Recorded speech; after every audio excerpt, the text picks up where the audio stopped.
You're listening to Ideal Practice, episode number 66. And guys, you are in for such a treat today. I'm going to share with you a conversation that I had recently with Lisa Michaud. Lisa is an international success coach who has the most delightful personality. I just can't tell you how much fun this conversation was. She and I went deep into what is truly possible for you. So, stay tuned.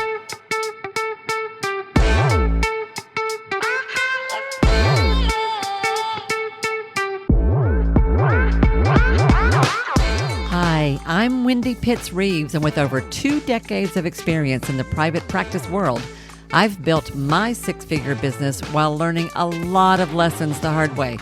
This is the first podcast that shows you how to apply the principles of energy, alignment, and strategy to build a practice that is profit-centered, but people-forward. This is the Ideal Practice Podcast.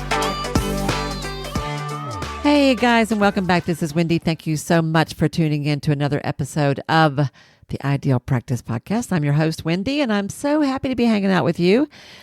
I know that around the country, we have had some really tough times lately with the serious raining and the floods in the Northeast. We've got heat happening all over the place. It's been really tough.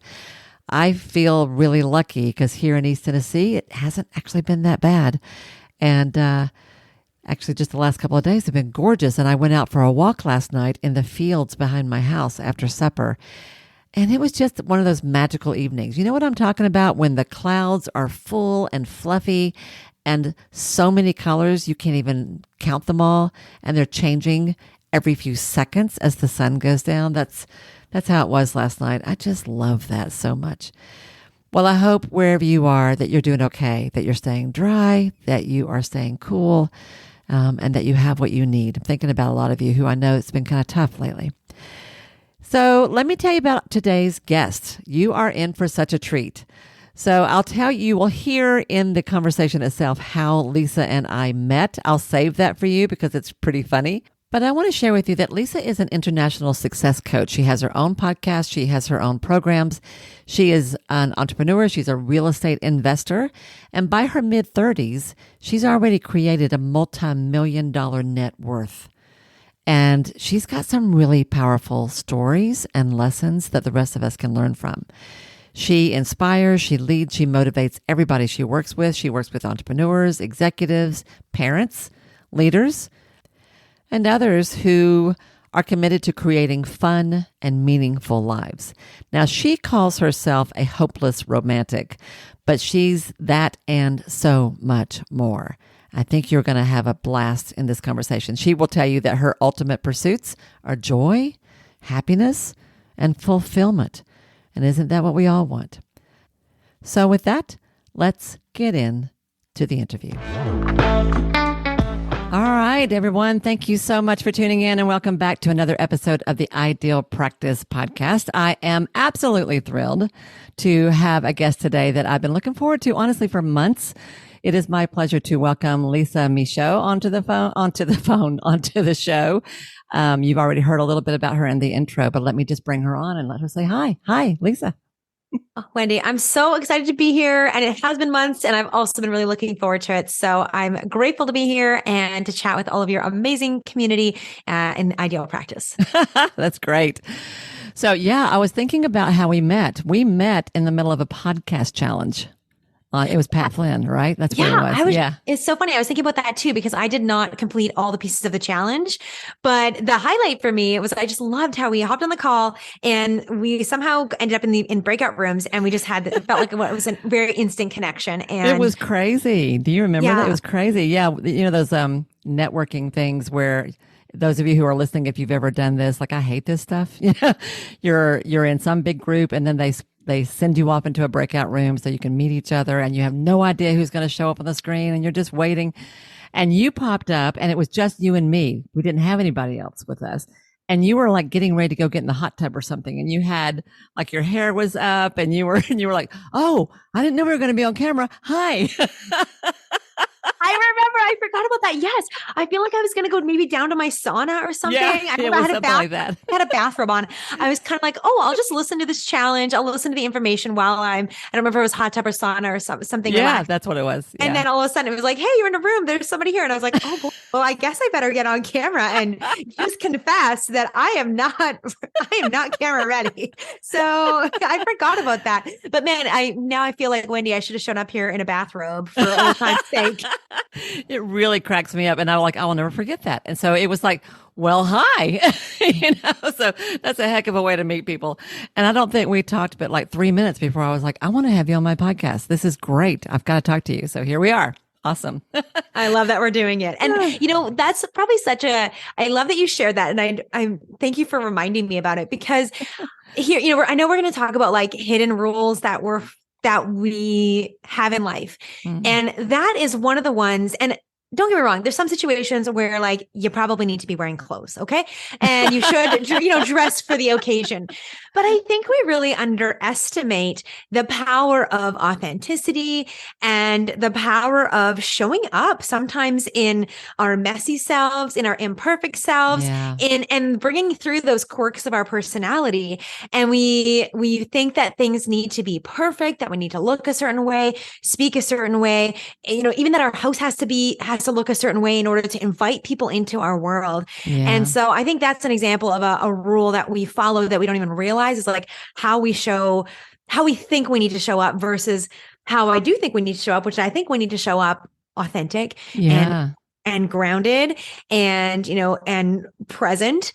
And the rest of it kind of figures itself out. And, there's probably somebody else in a room would have been completely turned off and would have been like, who is this person? So unprofessional, not for me. Whereas you and I were like, oh my gosh, we can laugh about this. We can be, we can have this connection. And I think that, that's where you kind of in life can really find your people and build really authentic, genuine connections, whether we're talking about with clients or friends and family or your community, when you can show up authentically in the process. So there's absolutely. A and sometimes you're going to break a rule along the way. And you're right. That is a really good example. You're so right about that. Because I would not have done that. I would have been like, I'm sorry, I can't get on camera because I'm like fixing to go get in the sauna, whatever. But you were just like, oh, hey, here I am. What do you think? And it was delightful. And it's like in the most, like the best, like it's a sweet surprise when somebody is real, isn't it? Because we're not used to that. Yeah. Well, why don't you introduce yourself and tell everybody who you really are when you know I'm going to ask you that. Tell everybody who you are, where you are, what you do. Let's start there. Well, now you all know that I love hot tubs and saunas. I also love cold plunges. So I live in Vancouver, Canada, and I wear a couple different hats. I am a success coach, a speaker. I have a podcast called Golden Girls Podcast, and my husband and I are real estate investors. And we've just started this. We take a lot of the coaching and mentoring side that I've done in success coaching, and we're now applying it to the real estate world and helping other people to grow their passive income, diversify their income, and be able to create financial stability, financial freedom, and wealth on their terms by using real estate as a vehicle. Wow, which is a completely different world than we're used to talking about here. So, but so you said your podcast is Golden Girls. I want to tell everybody it's golden as in GOALDEN, right? I want to spell that out because that sort of sums up what you're all about, helping, and especially helping women, I think, sort of land on their feet and be more successful. Yeah. Definitely. I mean, I'm a woman, so I get the struggles that we go through, right? I mean, I think there's something to be said for being perfect, and there's something to be said for actually having had the struggles and being able to speak to those. And so as a woman, I know because I've fallen into a lot of the traps that we tend to fall into. And so I love being able to both share my journey, the struggles that I'm still in, and also the things that have worked through and have learned in the process of being able to use goals as the catalyst for personal growth and creating an amazing life on my terms, authentically. I love that. I want to highlight that I think you're at the multi-7-figure level at this point, right? If I remember right. I'd say we're close. We're getting there. We're getting there. Heading that way in the 7-figure territory. Yeah. Yes, definitely. And you've had a journey along the way in terms of your own personal growth, your approach to success, how you think about success, how you think about money. So tell me a little bit about the story about kind of where you come from, where you are, what is it that's got you to where you are today? And what are some of the lessons that you've learned along the way? So many. How much time did you say we had, Wendy? Well, okay, let me share with you. I'm going to take you back in time about 10 years now. And I was living a very different life. So I was in the corporate world. My husband and I both had really successful corporate careers. And I say successful in terms of we enjoyed what we were doing. We were challenged and we were making good money at the time. We were, high six-figure earners. And we'd recently gotten married. We were living in a small community in Northern Canada, way up north, like -40 was the temperature. And I know -40 is a good number because it's the same in Fahrenheit and in Celsius. So it's really darn cold. Okay. Wow. So it's a very different life. And like things were going well. We were doing some traveling. We had started kind of building our real estate. And then I had a health scare. And I faced the reality that I might only have a year or two left to live. Oh, wow. And I remember that night laying in bed and I turned to my husband and I was like, what are we going to do? What are we going to do if I only have a year or two left to live? And my husband, he's definitely the pragmatic one. If I'm the visionary, he's the logical, the practical. Implementer. Right. Yeah. And so he looked at me and he's like, well, you're the one with the timeline. What do you want to do? And the first thing that came to my mind was move to Vancouver. And I'm going to tell you, I have wanted to live in Vancouver since I was a little girl. I remember coming to the city. We'd come for concerts and dance conventions and Disney on Ice. And my parents would fall asleep in the hotel room. And I would sneak out to the window and I'd put on my Christina Aguilera CD and listen to my headphones and just look at the city and dream about living there. Oh. And obviously, I was like 12, so that was not a possibility in that time. But it was really interesting because I just kept having reasons why I couldn't live there. First it was my boyfriend wasn't there, and then my university wasn't there, and then my next boyfriend wasn't there. And then we were in this northern community and then we had good jobs and my husband's a small town boy and now we have a house, we have a mortgage, we have responsibilities. Now we have 2 houses and it felt like also Vancouver became really darn expensive. And so were you living like in a small rural area that was far north of there? Is that where okay, very Canada, far. Yeah. So northern Canada. Yeah. Wow. So about 5 hours north of Edmonton, which is considered a very, north town. Yeah. So we were way up there, probably about a 20 to 25 hour drive from Vancouver. So really far away. 20 to 25 hour drive? Yes. Yes. So so I'm geographically challenged. Are we up like near the Arctic Circle? Is that where? Well, no, we're not that far. We're not that far. We're close to the Northwest Territories. I don't even know that, where that is. Like it's cold. It's cold. It's up there, but there's, all the people that actually live in like the territories are like, you guys are wieners. Come on. Wow. Come on. Okay. You got this. But it was really far away. And so there was all these things, all these reasons why I could not move to Vancouver. And in that moment, laying in bed, facing the reality that I could choose to either continue to live these stories for the next 1 year, 2 years, or however long my life was going to be, or I could change it. In that moment, it suddenly became clear that I've been creating a list of reasons why I couldn't instead of asking myself, how can I do it? And how is it possible? Oh, wow. Okay. There's a pen. Let's put a pin in that. I've been creating a list of reasons for why I couldn't instead of asking the question, how could I? Absolutely. Right? Yeah. So if you take nothing else away, that question of how is it possible? Yeah. It's just such a different way to open up your mind to what's possible. Yes. And so, obviously this wasn't like an overnight thing, right? It's not like the next morning I went and quit my job and did all the things. But it was an opening and it was an aha. And it was like, okay, wow, this is desire that I have. And I've been neglecting it and I've been putting it away in a box and actually the not possible box. So there's no worse box to put it in. And so that was just a moment of like, I am no longer willing to just have these things that are really loud and proud on my heart go wait for the right time, because there is no right time. So shortly after that, we did our honeymoon. We finally went to Thailand. I had guidebooks for Thailand for over 10 years. They were a little outdated, but luckily the big things still counted. So we finally, went to Thailand and did that for our honeymoon. So you're a big traveler and you had big dreams, big ideas, big goals, of course. Big, yeah. Okay. And we slowly started to put the wheels in motion. It took us about 7-8 months, but we ended up selling our house. We ended up quitting our jobs. One of the things that I was really nervous about is my husband is a small town boy and he has a quad, like an ATV. Like, what the heck are we going to do with that? We had to figure out all these plans. But about 8 months later, we navigated and made the move to Vancouver happen.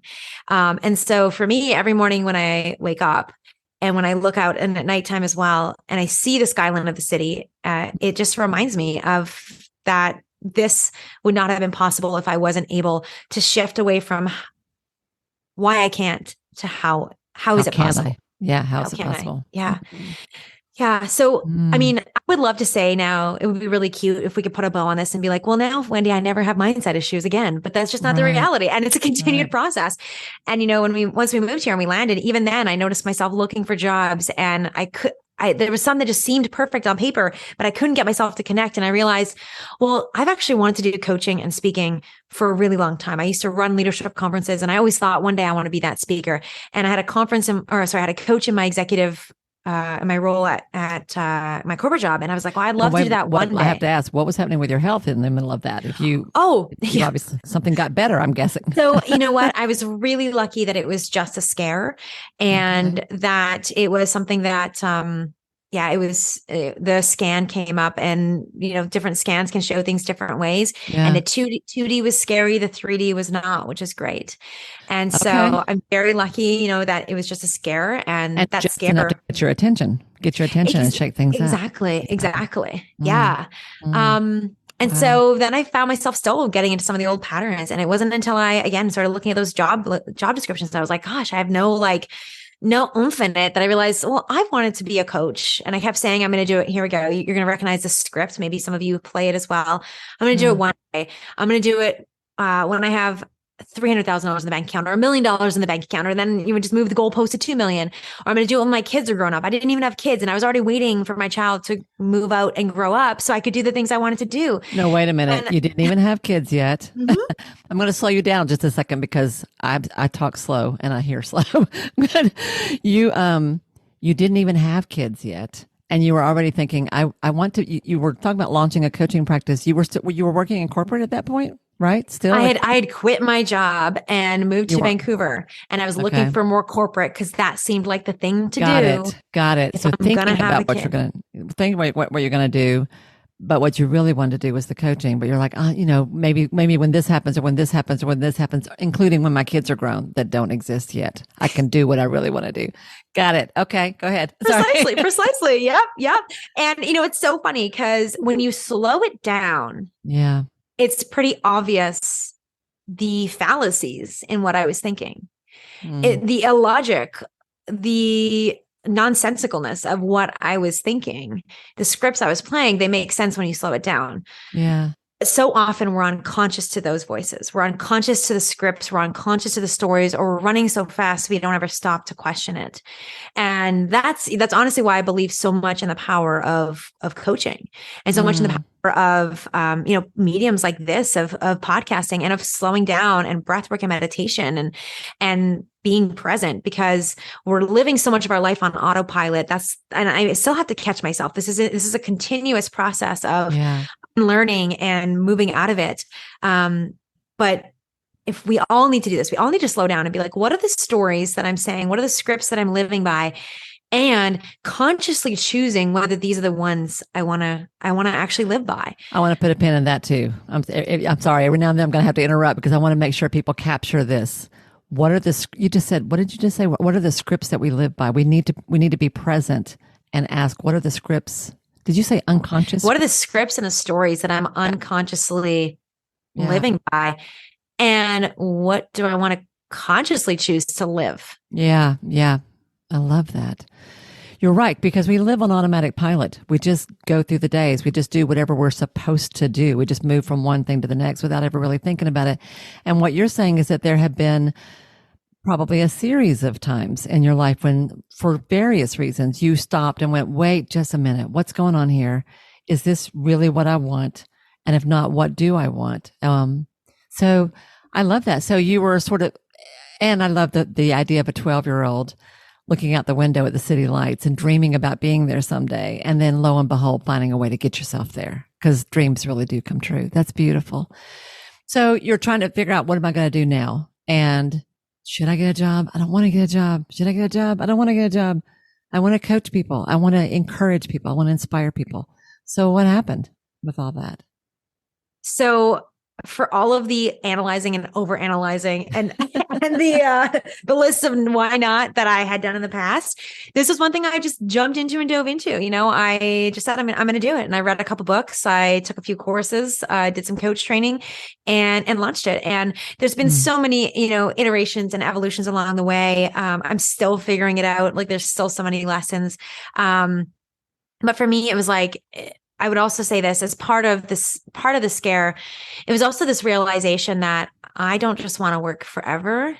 And that I also, financial stability, financial freedom, that they're not just things that will like automatically happen, that I actually need to take steps towards them if I say that I care about them.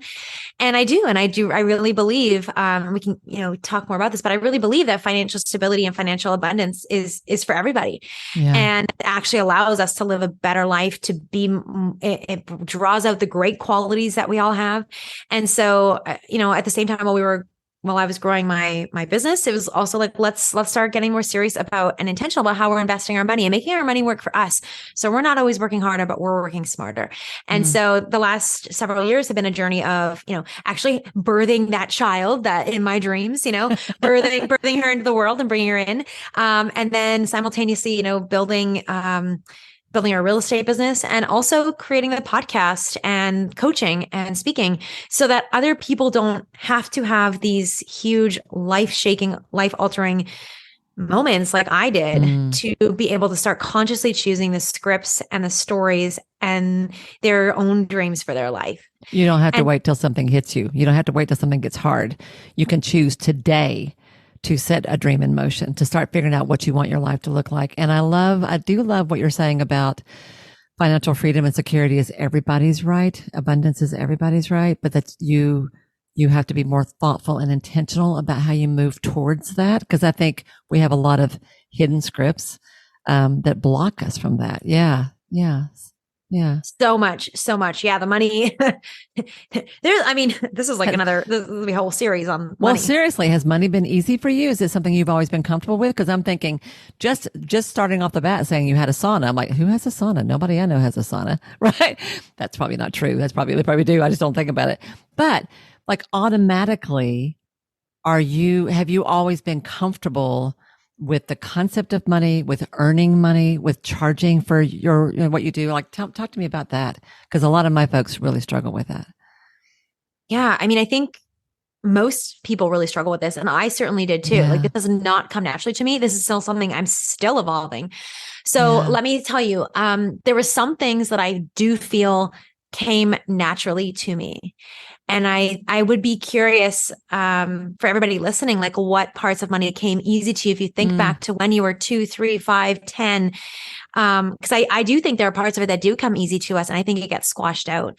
So I remember many times for example, in childhood, like seeing a beautiful car or seeing a beautiful house and being like, I want that, having that desire. And then I also remember being told by grownups and adults and the people that quote knew better, being like, yeah, that's not possible. Or like, that's for people that are different than us. Or, oh, don't be silly. That's not for people like us. Exactly. Right. Or even like, get real, you're dreaming. So the messages were, like, that's for people that are not you. That's not possible for you. It is messages of, there's also sometimes in there like, well, you don't want to know what people had to do to get money to be able to buy that. Like this, like whether it was very explicit or maybe more subtle. Implied, yeah, of like what, how bad people were that had money, how selfish it was to have some of those things, how greedy it was to have some of those things. And, whereas I think And I'd be curious where other people land on this too. I don't know what the answer is, but definitely I was like more curious about it. I was like, well, if they have it, like, why can't I? Like, what actually makes us different? And how did they do it? I wanted to always ask and understand, what did people do to get there? But I didn't learn that. And instead, I learned that we shouldn't talk about money, that people don't talk about money. You know, it was like a rude thing to talk about. We don't talk about how much we have. We don't talk about how we manage it, how we invest it. Do we invest it? Where do we put it? What do we do with it? We also certainly don't talk about like wanting more of it. And we don't talk about being comfortable with it. It was always laced with a lot of scarcity and you know, I still hear that. And probably as I'm saying this, like you're gonna hear so much of it in this world, like, oh, this is too expensive, or that's too expensive, or who can afford that? A lot of those things. And so in your family, what you're saying too is that money was kind of a mystery. Definitely. In terms of there was no, and I get that because I can sort of relate to that actually, because there was a generation and there was a belief among, at least it was common among the elders when I was growing up, that you didn't talk about that. You don't talk about money. You don't talk about politics. You don't talk about religion. You keep all that under wraps. And so you are left you're left just sort of stumbling through to figure stuff out because no one teaches you this stuff. And I also am getting what you're saying about the messages about what it means to have money, which I think is huge in the healing world and, among wellness professionals, therapists. Money is, if you want money, there's something wrong with you. If you care about money, it means you don't care about your clients. And what you were saying about money is for other people. It's not for us. And besides, if they do have money, they probably got it in a bad way. Talk about, that's just messed up. Like no wonder we so messed up. Yeah. So messed up. Dang. I mean, I think you touched on a couple really good points. I mean, let's first of all, just like, okay. Oh my gosh, I'm like, there's so many things I want to say about this. So first of all, I just want to say, zooming around your head. There's like little circles going around your head. I just want to say that there was a time, and I hold a lot of compassion because I really believe my parents and their parents and probably most of our parents like really did the best that they could. And the truth is, like, if I had said I want to be on TV from a small town, like there wasn't an easy path to get there. Yeah. And for them, it would have been even more wild for them to imagine certain things. And so I think that at a certain point, like in different generations, they had to balance the dreaming and the practicality of what was possible. And I just have empathy and compassion and feel very grateful to be able to live in this time, in this place where we have these conversations. You also spoke to, the healers. And I know there's a lot of people listening that are in that. And I think for women, and I call myself a recovering, people-pleasing, overachieving perfectionist. Still in recovery. Wait a minute. A recovering, people-pleasing, overachieving perfectionist. Yes, there's a lot of stuff. T-shirt. That needs to be on a t-shirt, honey. That's merchandise right there. You could sell that. That's actually a great idea. That is a great idea. Yeah, maybe I could see myself getting the mug. I think I would like a mug on that. Yeah, that's great. It. I think as women, we're taught so much about like making other people happy. And like, we are here to be of service. Like we're here to make other people comfortable and to be liked. So much emphasis on being liked and everyone else's comfort above our own. And so I think that also gets intertwined into all of this around money, around like our own worthiness. If we're not worthy, if we're not liked and if we're not worthy, unless we're helping people, then of course we have a really distorted relationship with being given money and that exchange of energy and that being able to receive. I think we have really distorted relationships around that as women, as healers, and as people who just genuinely want to help. I think that gets really intertwined and gets really messy.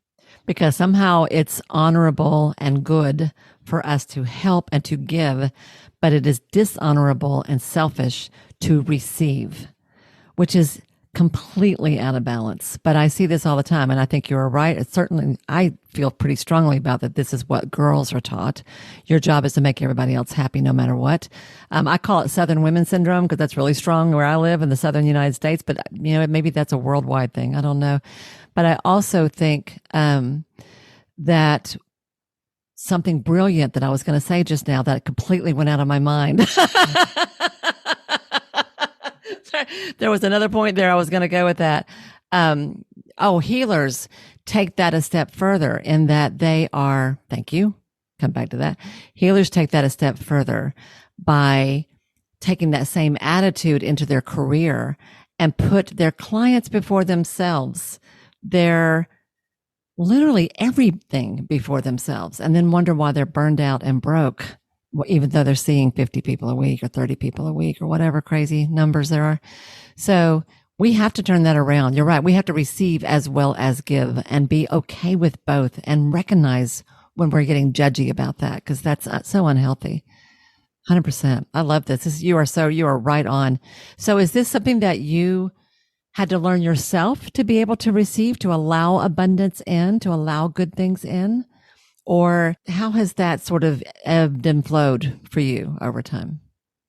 Yeah. So I definitely took this, as I think we all do, in different ways of dysfunction.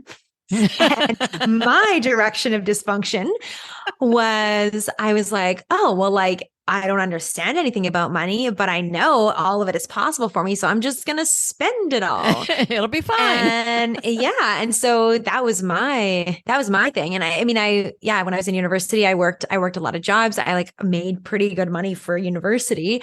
Yeah. And I found ways to spend even more of that. You know, I was 21 years old and I had 2 cars. Like, who needs 2 cars?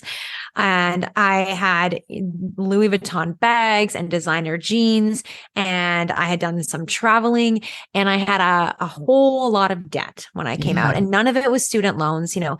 To make matters even, like, here, I'm going to add in like another layer of like weird, complex, like still deconstructing it. Like, my parents, they weren't like super wealthy, but we were in a town that was economically depressed. And so my parents had financially stable jobs. And so the messages I got from like my friends and the outer world was like, we're rich. And just to tell you, like, my parents were like a nurse and a millwright. So we're not talking about like, and again, it's all right. Relative, right? Yeah, it but is. You know, like stable jobs. My parents were immigrants from another country. They came to this country with $1,000. Like That's right. I forgot that part. They are from, is it Yugoslavia? They're from Yugoslavia. Yes. Now Croatia, but formerly Yugoslavia. Yeah. So like, so anyways, it was like this outside world perception was that we were rich, but the internal world was that we weren't rich and we didn't have things.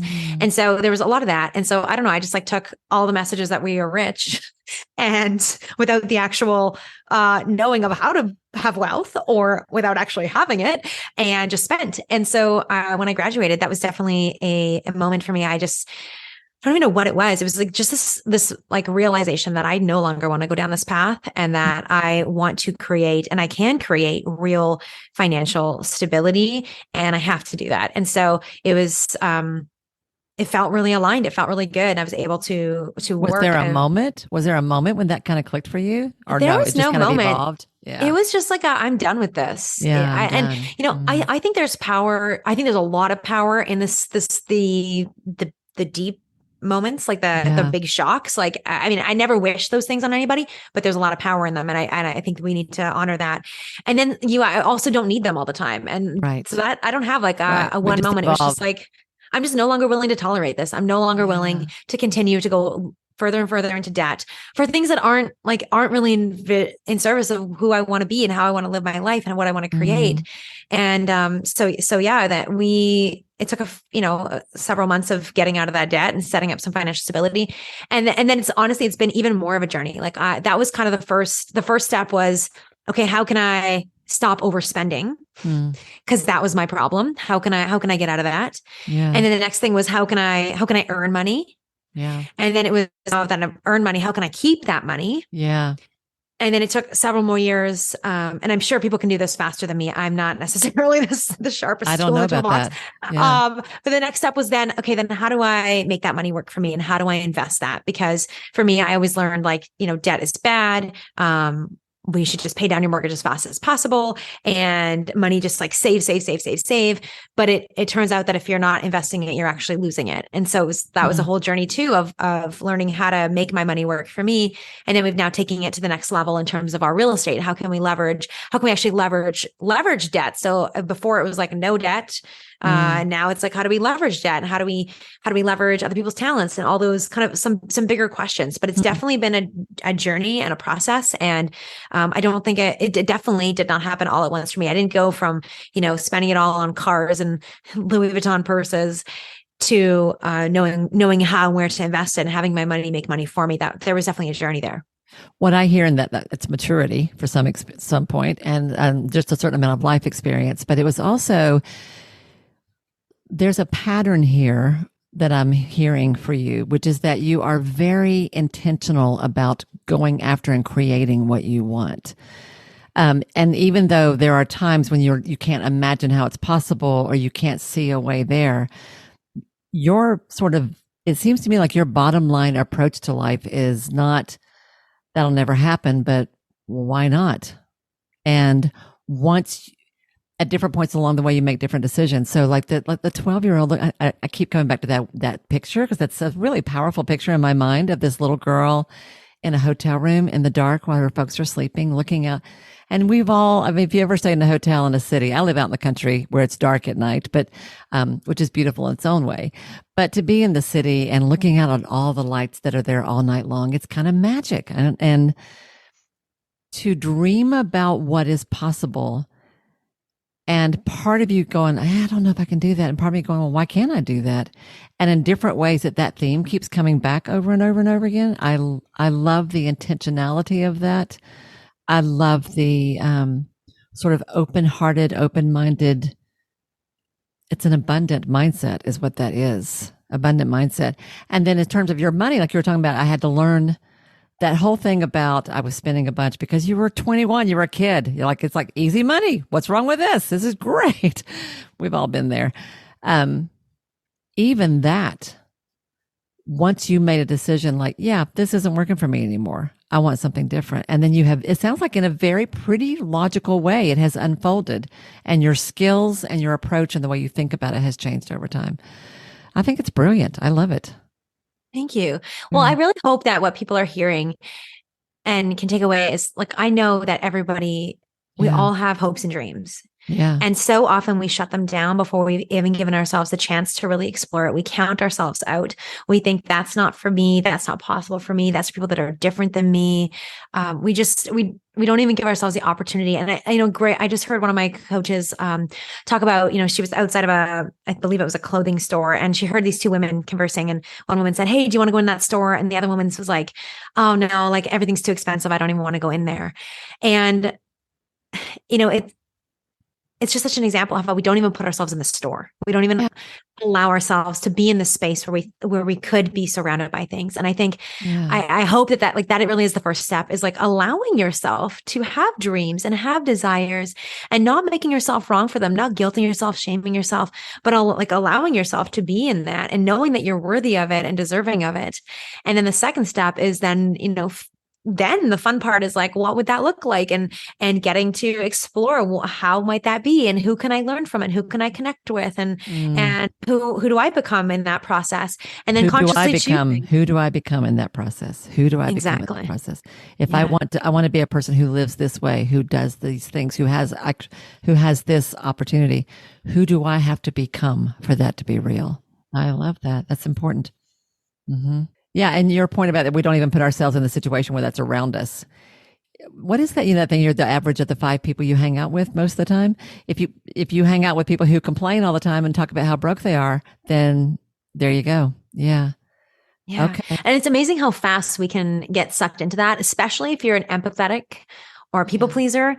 And if you're like me, like I want to be liked. It's something I like consciously have to let myself be like, no, it's okay. Like for people not to like me. So it's a work in progress for me, but it's so like, when I go back to my hometown, for example, like I remember, we were talking, met somebody that I hadn't seen in, 15 years. We were catching up and stuff like that. And we were talking about one of the neighboring communities where the real estate prices had gone really high.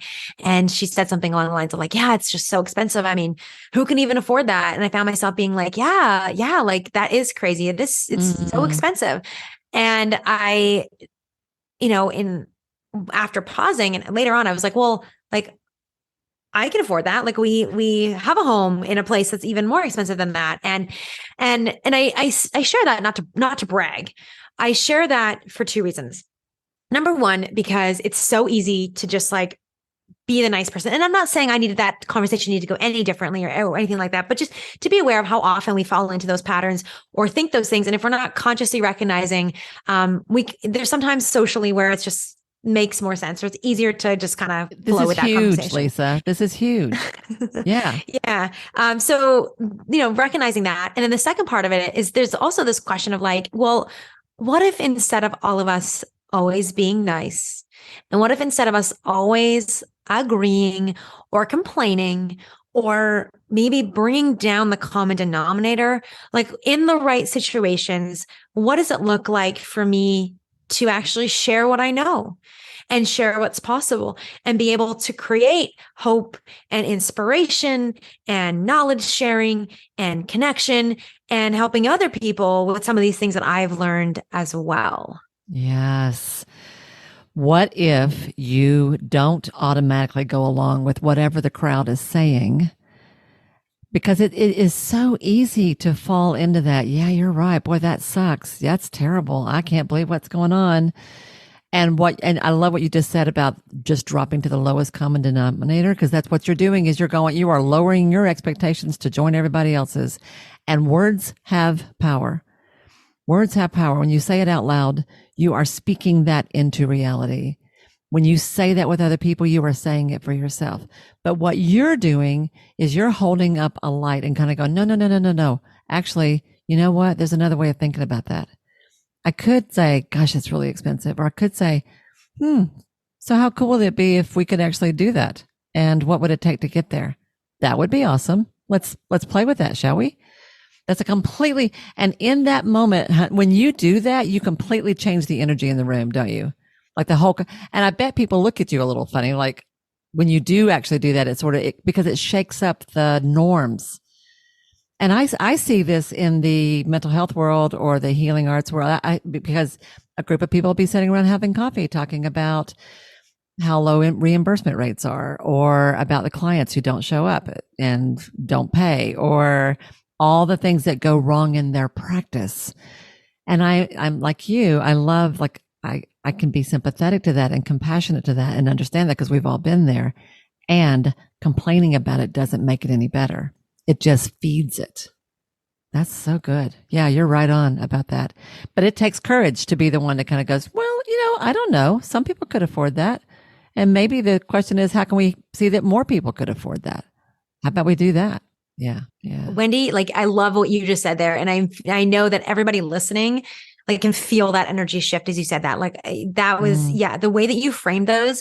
And I think, you said it better than I probably could have. Like, I think you just shared it in such a empathetic, inspiring, and like non-attachment. It's not like I need to fix you or I need to change you or like anything's wrong with you or that I'm better than you. This is not like it's just like almost like an extending of the hand of like, what if we went together? Like, what would that look like? And knowing that we're kind of in this together. So I love the way that you frame those questions. And you're right. Like, sometimes it lands, sometimes it doesn't. And I don't, you also have to like recognize like, where is the conversation worth having and where is it not? Like, right. Sometimes it's really just not. Like, we don't need to necessarily, we just don't necessarily need to open up every single can of worms we come across.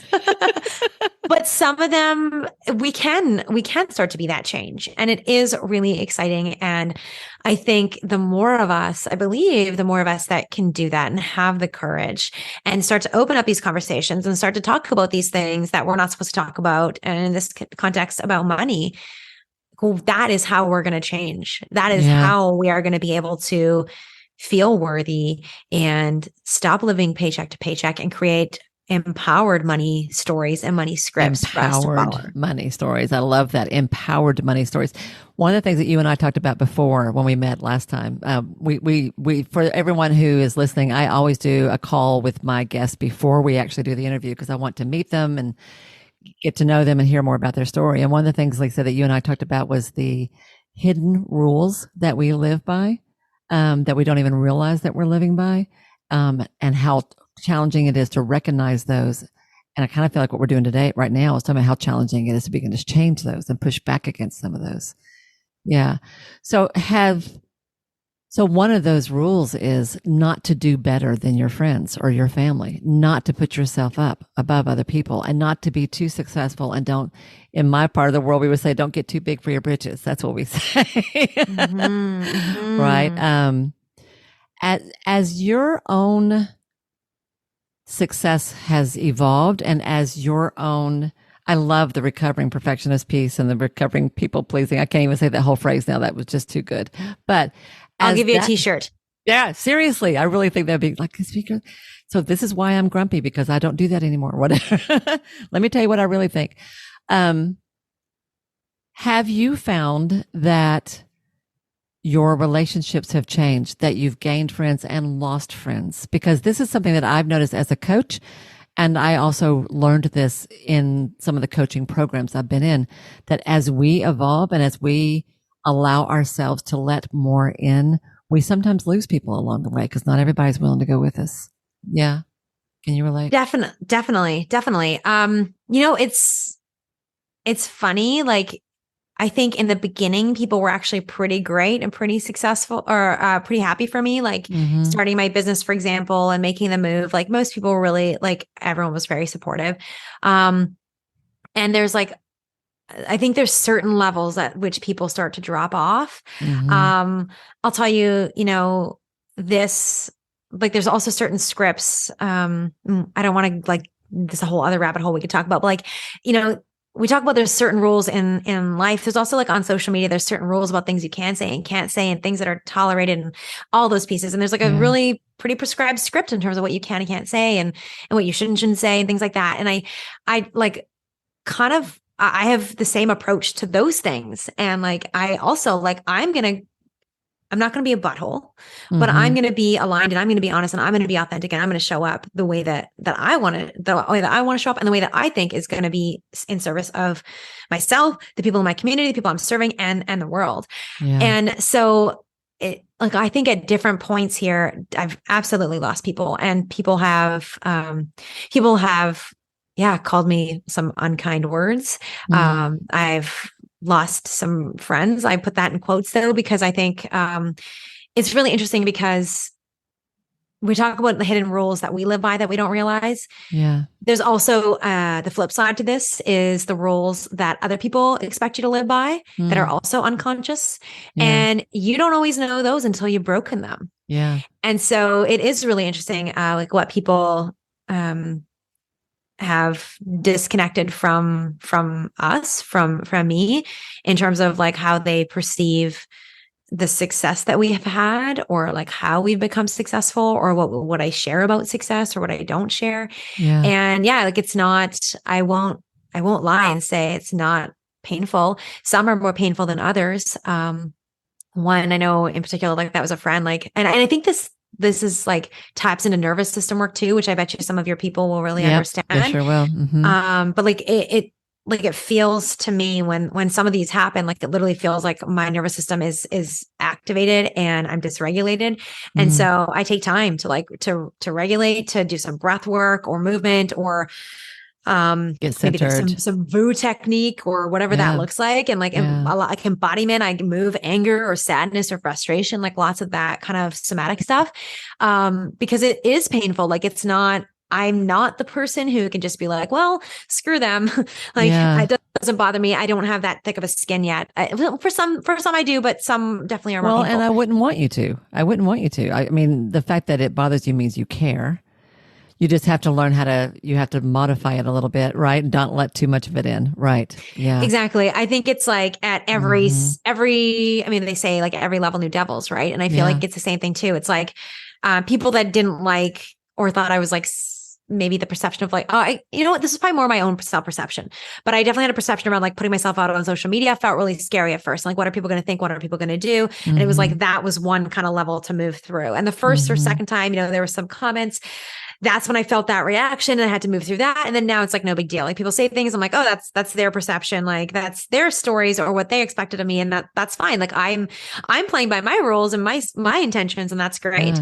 And then there's like, then it was sharing about money, and, like, that was a scary thing. And there were some people that just, like, had some interesting comments around that too. And, like, at first it was like, takes the wind out of me, and it makes me, like, I want to like, my tendency is to want to fawn and be like, oh my God, you're so right. I'm so sorry. You're the best. I'm the one, You want to that, smooth it over. Yeah. yeah. Make Yeah. everyone like me again. So it's just like different at every level. The first couple hits I think are the hardest. I mean, I should also say in those, I think an important step here is I also check in, like what is true in what they're saying. Is there any truth in what they're saying? Sometimes Right. there's isn't. Is there Like, something here I need to hear? yeah, is there a lesson in here for me? Is it, and then a lot of it is like, is there something that I'm uncomfortable with or I don't feel good about? Cause like often, like if somebody said to me, oh my gosh, Lisa, like, okay, so for context, I'm 5 foot, like 5 foot, nothing. And it was like, you're awkwardly tall for a woman. Like, let's say somebody said something like that to me. Oh my gosh. Like that would not, like, I'm just like, that's ridiculous because I know that's not true. Right. And so, we know that if something has hit us, it's potentially because there's something true in there for us and some sensitivity, right? Well, so the way I think I of that is explore that if I'm okay with it, then you can have whatever feeling you want. It's not going to bother me because I know I'm okay with it. If I'm not okay with it, then there's room for that to come in. And then you're right. That's what it is. And what I'm hearing you say is that as you have evolved, as you've grown, as you've worked through each level of growth, which is never ending, you go through a rough patch where you're trying on a new behavior and you're trying something new and it's a little like, okay. And you get some pushback from people as you're trying stuff. And then you kind of make peace with it and you find your feet again and you're like, it's okay. This is who I am. And it sort of settles down. And then until the next level of growth goes. And y'all, I want to highlight this because I see this in practice owners a lot. Y'all, when your business, when you are launching your practice and you're getting it off the ground, and the longer you're in business, the more this is going to happen to you. There are going to be times when you grow as a business owner and as a human being where you have to do things that people aren't always going to love, whether it is changing your policies about who you work with, whether it is tightening up your policies about payment, whether it is choosing to start a group practice and then letting somebody go, whether it's hiring an assistant that you have to fire. There's just like so many ways that you have to step into your authority and into who you are and be okay with it. And it's not easy. And I feel like, especially in our world, in our industry, I'm thinking of healing arts or wellness therapists. We are all people pleasers because we're all about caring about everybody so much that it's a little scary when you stand out. But if you don't stand out, you're not going to grow and you're not going to be successful. And you gotta be comfortable. No, you gotta be able to tolerate the discomfort of that as you grow. That's what you're doing. You're tolerating the discomfort at each level. And then it's like, okay, I'm good now. That's great. I love that. And allowing it to expand me, like expand my capacity and what I can do, right? Like I think about it as expansion. Yeah. And something else that might be helpful for people that are building practices, that are serving people. Like one of the things that I've also had to become uncomfortable with is the fact that like not everything I say there is for everybody. And there's probably, someone's going to listen to something that I said and something's not going to land for them and maybe it's going to make them angry. And when you change your pricing policies, 9 people are going to like it and 1 person's not going to like it and be upset. And the thing is that sometimes, and this is where I think social media can become problematic, because there's this idea that like, if anything you say hurts anybody or triggers anybody, then it needs to be shut down right away. But I actually think like anything that anybody says could be harmful to somebody at some point or isn't going to work for everybody at one point. And like, and I think about this in terms of like, if I hop on one day on social media and I'm like, hey, I feel great. Like, I hope you're having an awesome day. Like, don't forget to get out and move your body and like maybe do a little dance party and throw on some music. There's going to be 9 people that are like, yes, I was in a bit of a rut and here I go. And I'm going to throw on the music and feel really good. And there's going to be 1 person that's like, it's going to be the wrong time for them to hear that. And what they needed to hear was that they should actually be resting and nurturing their body and giving themselves some grace. But I can't always know that for everybody. And what I think is way more powerful is being able to remember about who I do want to serve and how I can serve them and focusing on those 9.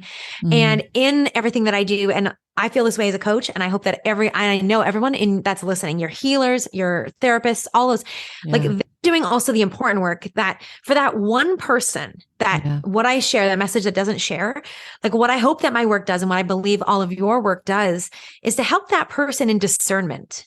in being able to Yeah. recognize what is for them and what isn't for them. And I Mm-hmm. think that that's the work that we do, is bringing back people to themselves and being Mm. able to heal who they are so that they're able to make empowered, aligned decisions for themselves. Uh, And so I feel like we kind of need to, in the work that we do, make some of these decisions, and give people the opportunity to have the wrong advice given to them or to hear the wrong thing, and for them to learn for themselves, to discern what is and what isn't for them in that moment, in that day, in this life, and give them the confidence to move forward and do that.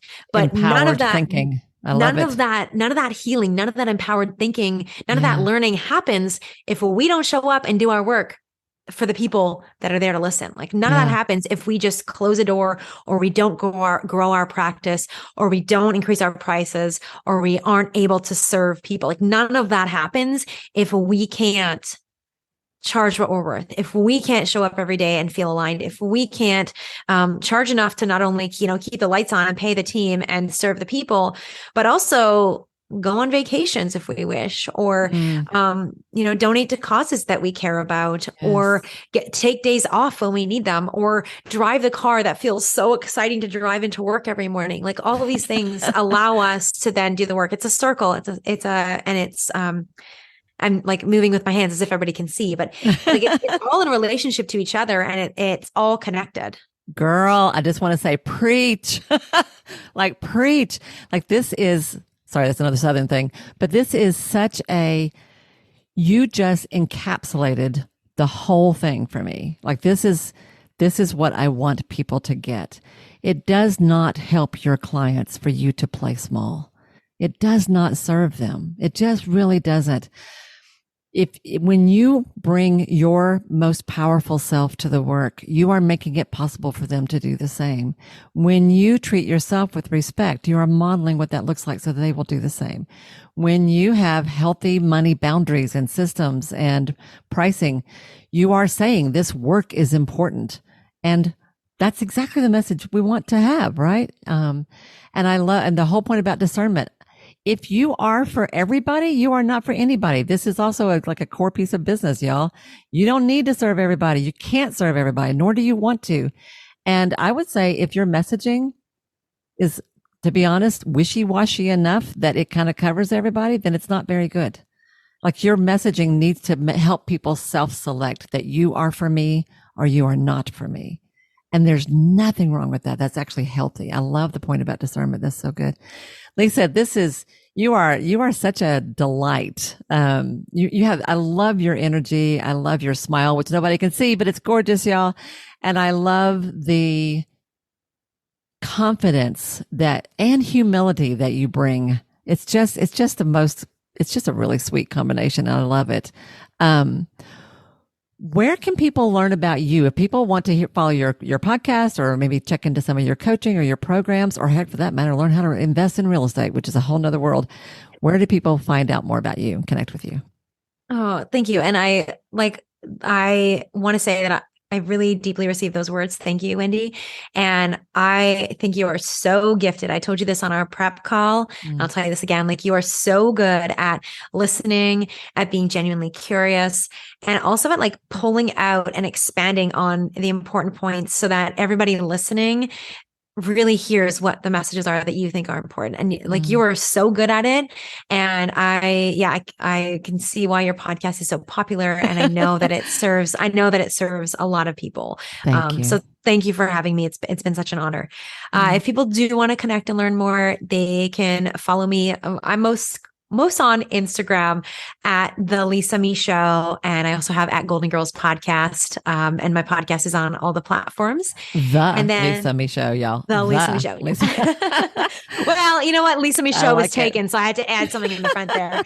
And then the real estate, if anyone's interested. Now, maybe just a quick point here, real estate is I believe is really powerful way of being able to create multiple income streams Yeah. and setting yourself up for financial success. So we host networking groups. We do them in person and we do them virtually. We bring in guest speakers. We bring people into mastermind and just have this really beautiful community. And it's actually called Intentional Real Estate Investors. Oh, Is our cool. community name. So there's a Facebook group, Intentional Real Estate Investing with Lisa and Troy, that it's free to join, and you can then join. All of our events at this point are still free. We love doing that, and then we also offer coaching if people want one-on-one support in building that. I love that. That's awesome. I actually know a therapist who has a couple of Airbnbs and and I think a few other pieces of property. So you just never know. That's really great. Lisa, you never know. And it's been fun. It's been delightful. It's been inspiring. My guess is that this will make a few people uncomfortable in a way that I think is probably good for them. So I'm fine with that. I hope that that's the case. If this challenges those who are listening to kind of like, oh gosh, I don't know what about this, then I just encourage you, all of you guys who are listening, if you find yourself leaning into this conversation and kind of going, this is a whole new way of thinking. This is great. I never considered this before and I love this. Well, that's beautiful. If you find yourself resisting it though, and feeling uncomfortable or squirming a little bit, or even getting a little judgy, then I encourage you to just be curious about that. Like, what's that about? Because whatever that is, my guess is that you're bringing that into your practice. So that's a place you can learn from. So this, one of the things I like to do, Lisa, at the very end, before I ever bring one of these conversations to a close, is to just say, is there anything that we haven't talked about that I haven't asked you? Is there anything that's on your heart? Any last thing that you want to share that would make this conversation complete? I would say for each person to really consider what good they could do and what values and visions they could live out if they had more access to money. What causes would you support? What are the things that are important to you that you could be more generous with? Like, is that sustainability? Is it ethical business? Is it a certain animal that you're passionate about, or a certain cause? Like, what would that look like? Are there people in your world you would love to treat? Like people that you see in your world that are so deserving that you're like, I wish I could, give them $500 because they're going through a stressful time, or give them $500,000 because they're going through a stressful time, or someone who needs help. Like I would love for people to just think on that and really reflect on that and allow themselves to dream on that, because money amplifies who you are. Yeah. And if who you are is, and I mean, you're healers, like on some level, you're a healer, you're here to serve, you're here to help, then explore that. What does that look like for me to live more in my values? And I'll also say this, it doesn't have to be all about other people. It can also be about you. What support would you get for yourself? Would you have a cleaner? Would you have an admin team? Would you have someone take the social media that you hate to do off your plate? Would you have, another therapist that could help out in your practice? Would you maybe add a sauna into your space? Because maybe, I don't know, like maybe like a cold plunge. Like what would that look like? Like what is the elevated next level of your values look like, and how could money support that? Because I think it's really easy to think about and be judgy about what we wouldn't spend money on or what we perceive to be a waste of money. But it's really dang exciting and expansive to think about, how could I be better? How could my life, my vision, my impact, all of it be greater? My generosity, the support of my values. How could other people's lives be better? All of those things when I have money. I got goosebumps when you started that. I'm like, here it is. It's just so powerful and so perfect. Thank you so much. That is a perfect I am always blown away by what people say when I ask that question. And this was no exception. Like just think what is possible. And possible is a strong word. We've come back to that a few times today. Instead of asking, why can't you do something? Just say, well, why can't I? And what would be possible if I had more money? And you said I had access to more money. Lots of ways to do that. I love that. I have to tell you, I am coming to the Pacific Northwest on vacation in September. I'm going to be up there for a couple of weeks, not far from Vancouver. Okay. We're going to have to connect. Cool? Yes. Coffee. Yes. I would love that. Oh, you don't want a sauna? Do you want to go in a sauna? Oh yeah. No, shoot. No, I don't. I live in the South. We're hot all the time. I don't want to be hot. Oh, so you want to do an ocean swim. I hear you, Wendy. Let's get in there. Oh, what a hoot. What a hoot. What a hoot. Well, thank you so much, y'all. Thank you, everybody who's listening. Thank you for being with us today. Thank you for going along on this journey with us. I love all of you, and I adore Lisa, and I am so glad we've had this conversation. Have a great week, everybody, and I will see you next time right here on the Ideal Practice